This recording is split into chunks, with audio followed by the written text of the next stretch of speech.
Quiconque ne l'a pas encore compris. Et tu crois que nous pouvons chercher de l'argent dehors et qu'on va nous prêter l'argent comme ça, il se trompe. Dans la politique, dans la gestion d'un État, il n'y a personne qui sait chercher l'argent. Si on croit en toi, on te prête. Si on croit en toi, on te prête. Si tu fais l'industrialisation, les industriels viennent les investir. La question de l'endettement dépend de la capacité du pays à montrer ses atouts pour emprunter. Si vous n'êtes pas bien géré, vous allez emprunter à un taux très élevé. Si vous êtes bien géré, les taux seront plus bas. Et nous avons donné la priorité en Côte d'Ivoire au financement par le secteur privé. Bon, le secteur public, les conditions sont à négocier, ce n'est pas aussi extraordinaire que ça.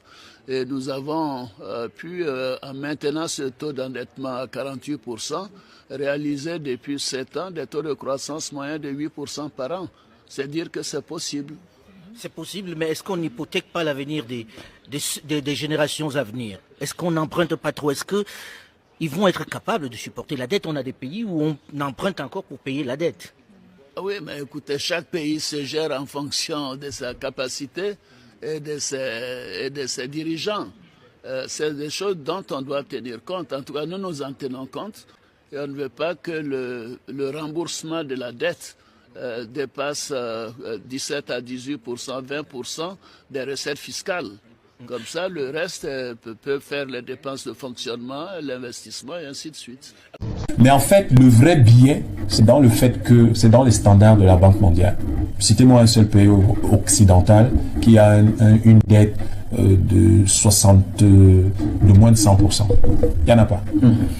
Parce que, et pire, vous ne pouvez pas avoir un endettement qui est faible lorsque vous êtes en pleine construction. Parce que vous avez besoin lorsque vous mobilisez de l'argent pour construire une autoroute, vous endettez, mais l'autoroute génère des revenus. Donc, les mécanismes économiques qui président à cet endettement sont plus intéressants à observer que l'endettement en lui-même. La Chine n'a pas construit Shenzhen en s'endettant à 10%. La Chine a construit Shenzhen en s'assurant de s'endetter au maximum. Le plus important, c'est la soutenabilité de la dette. Mais notre préoccupation, c'est pas le stock de la dette.